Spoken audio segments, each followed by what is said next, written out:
Hey Luis, how are you, man? I'm so sorry this is taking me so long to get to you, but I'm going to watch your video again. I've watched it a few times and kind of talk you through it as I'm listening. First of all, thank you so much for contacting me. I'm humbled that you would send this to me and seek my feedback. It's incredible.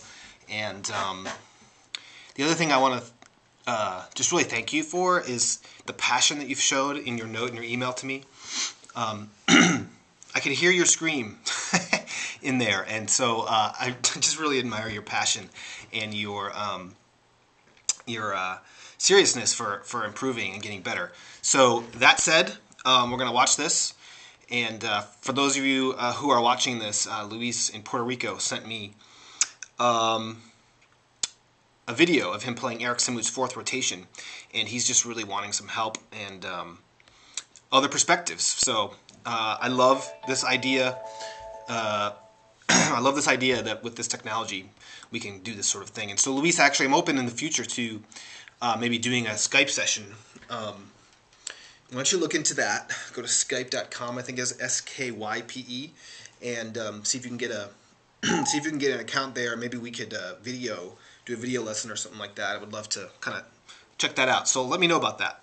All right, so we're going to listen to his recording here of the fourth rotation.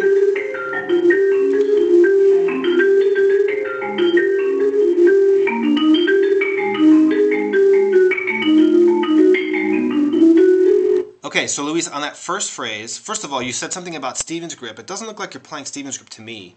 It looks like you're playing some sort of Burton grip maybe. It's hard to tell from the video, but you're definitely playing a crossed grip from what I can tell. And so the Stevens grip is not a cross grip, so I'd be better able to help you with the Stevens grip than with this cross grip that you're playing. But it looks like you have some decent control over them. So that's the first thing. The second thing is, I don't know what your resources are for different mallets, but I think you could probably use something a little softer for all of it, and definitely something softer in that bottom mallet. In Eric Samuth's music, I think one thing that's critical is that bottom mallet is often, well, it's the bass line, and pretty much all the notes that come from the bass line sort of fit in with that note. So it can be nice to have a slightly softer mallet in that bottom part of the instrument just to help the notes above the bass line really kind of fit in to that bottom line. And it just, the instrument down there, especially since this is a synthetic barred instrument, you hear all kinds of overtones in those bottom bars, and using a slightly softer mallet really help ease that. And it's hard to tell because I can't see the bottom end of the marimba on the marimba, but be sure you're not hitting in the middle down there. That's going to help, or make, that's going to, if you hit in the center of the bar, down in that, well, any marimba bar, but especially in the lower register, you're going to get a lot more overtone, or you tend to. So softer mallet, and try to hit off center, especially in the bottom end of the instrument. Okay, let's keep going. Nice sense of phrasing here, really. I mean, I like what you're doing it.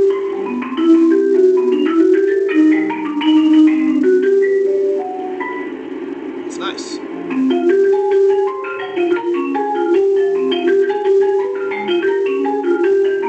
You might want to, in the right hand on that shift, I forget what the notes are, it's like A flat to C maybe.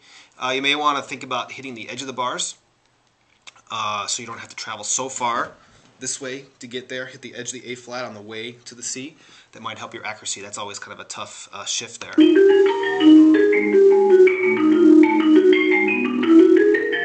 Now, a soft mallet in the bass would really help that. Or a softer mallet.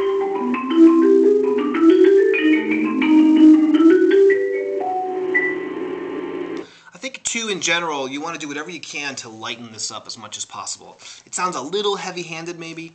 Just think about, a stroke that's a little less, just a little less heavy. Something that's a little lighter, maybe a little softer overall. Eric's playing is very, it's not small, and it has a huge dynamic range, but it's definitely not heavy. And I think his pieces should be played that in such a way. Okay, going on.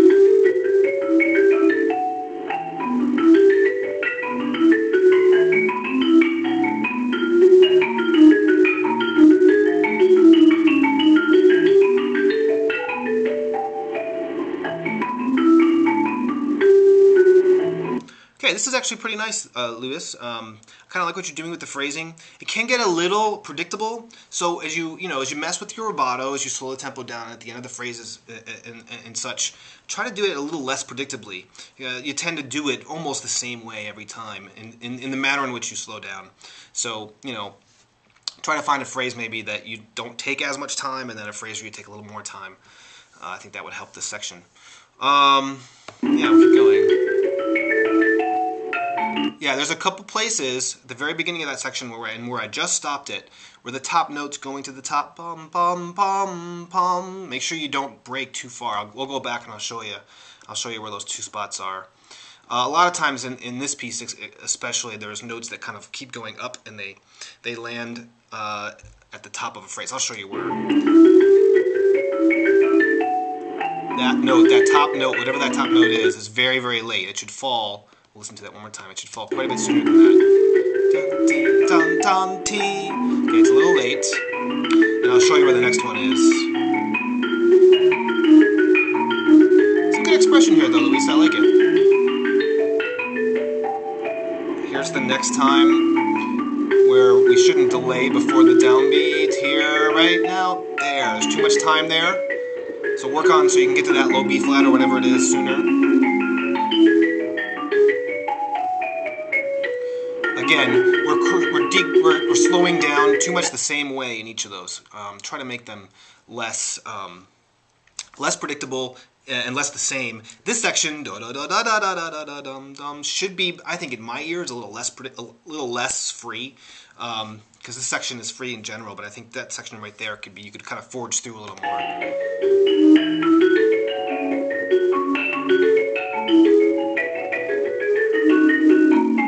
Yeah, along with using a softer mallet on the bass, try make sure when you're moving, move more vertically and less horizontally. Okay, actually more horizontally and less vertically. It's just too high when you're reaching down for that bass note, and the higher you come, the faster you have to strike it, and the harsher that note's going to be.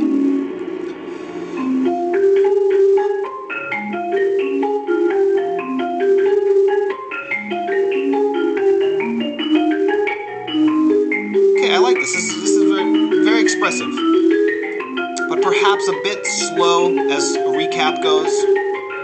I would suggest maybe do this beginning a little slower and maybe the second time at the end a little faster, because we've already heard this music.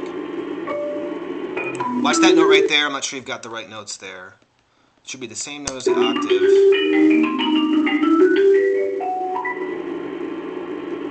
Yeah, that note's incorrect right there. It should be, I believe, an octave lower. Just double check that in the score.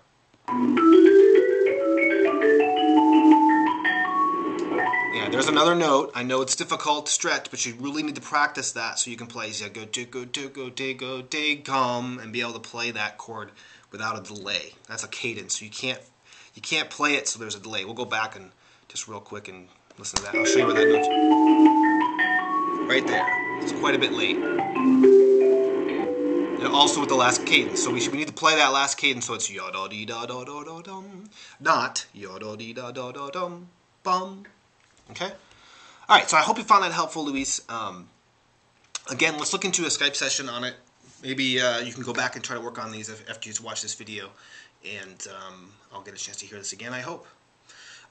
So, yeah, that's it. Thank you so much. I hope you found this helpful. And looking forward to your feedback.